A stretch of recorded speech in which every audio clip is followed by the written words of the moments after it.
All right, what I'd like to do is share with you a simple way that I create sacred space.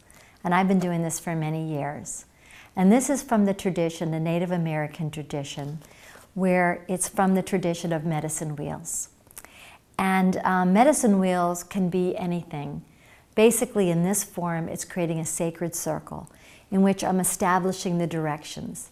And everywhere you live in the world, in the east, in the west, in the north, and the south, you find reference to your landscape. So in my medicine wheel, I have these little fetishes that I place that actually I symbolically create sacred space, connecting myself to the elements of the four directions and above and below. So I want to share with you, this is my sacred medicine wheel. And in this wheel, you can use just simple rocks, feathers, pieces of jewelry, anything in your life that you create, that you identify that might be sacred to you. So I want you to create, you can make a little altar in your house.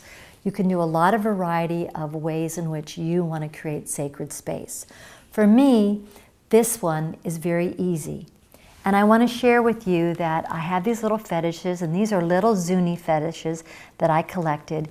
And in my creating the medicine wheel, I put the owl in the east because, and I call forth the direction of the east. And where I live in Florida, the ocean, the Atlantic Ocean is in the east. And then I have the lioness, the Florida panther in the south, which represents the Everglades in Florida. So I'm looking at calling forth the energy of the sun and the power of the lion. Then in the west, I have the bear. In their traditions, this is the healer. This is the ancient bear, and I put him in the west. And then I put the cornerstone, the crystals. And here I've got the coyote, I've got the horse, this is a symbol of my manifestation, which is a woman holding her child, which is like giving birth to her own creativity. So when I create sacred space, what I'm hoping to do is create something in my life that holds my intention. My intention for this day is that we manifest this course and that you as a student, wherever you are in the world, embarks on a journey that is fulfilling and that leads you to your own personal transformation, and that you're able to heal yourself, others, and your community. That's my intention for you. Creating sacred space, though, is something that I have all over my house. And I will share you places where I make an altar. And in my life, sacred space and the sacred objects are things that I've collected from all over the world. I have an altar that has a Buddha on it. And this was a way in which I held space in my life to where I could bring my prayers. So I put special things on that altar. I would burn incense and burn candles and put sacred objects on there, things that I collected all over the world. Then another place that I had a sacred object is a prayer wheel. And this is a prayer wheel that I found in Bhutan. And some days I would just turn the prayer wheel, and in the Buddhist tradition, where my prayers would go up to heaven. I was raised Catholic, so I've also collected Blessed Mothers, to where I have a collection of these beautiful Blessed Mothers, and I make a little collection of these things. And any way in your life that you want to create a little sacred space, it could be in a garden, like putting rocks together in a garden, doing an herb garden, places where you've sort of put your energy and it just holds space for you. I have a little place in my bathroom where I have these objects that I collected from Malta and Cyprus, where I have these little, it's like a little goddess, where the goddess in her many manifestations I collect. And one of the things I do collect that I really love is I collect rocks from all over the world.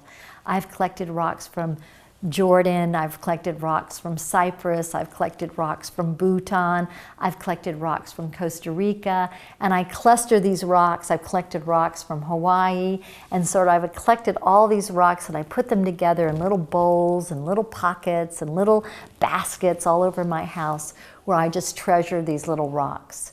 So what you need to do is just go around your home, go around your environment, and see where you can create a little altar. And it may be an altar with photographs of your family. You know, you have a few of your own sacred special objects. And these objects can be anything that you feel are special to you. They can be simple. They can be pieces of jewelry. They can be rocks. They can be pieces of wood. They can be things that you've collected anywhere you want. You can just collect it on a walk that you take today. And then I want to take you to a place, a special place. It's outside my home, and it's a tree. And this place, I feel this tree is very special because it's one of the oldest trees on my land. It's about 500 years old, and I call her the grandmother tree.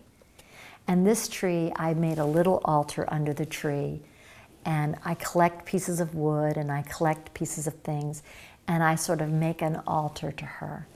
And sometimes I just go out and sit under this tree. So I want to invite you to look around where you live. I want you to look to the east. What is in the east? Look to the south. What is in the south? Look to the west. Look to the north.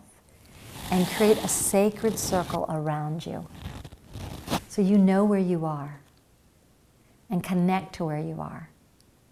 And this sacred space will protect you, because one of the things about inviting yourself to be in this transformative place of creativity is that you have the freedom and the safety to be able to heal and bring up many times ancient old wounds or old memories or things in your life that you haven't really dealt with before, where I really believe when we create these sacred little intentional altars, we actually create protection, and we're calling in the guardians of our life, be it angels, ancient masters, whoever it is that are your guardians. You know, bring them to you, and they may be grandmothers or grandfathers or special friends or special people in your life or special spiritual leaders, whoever they are. Invite them to be part of this journey that we're on.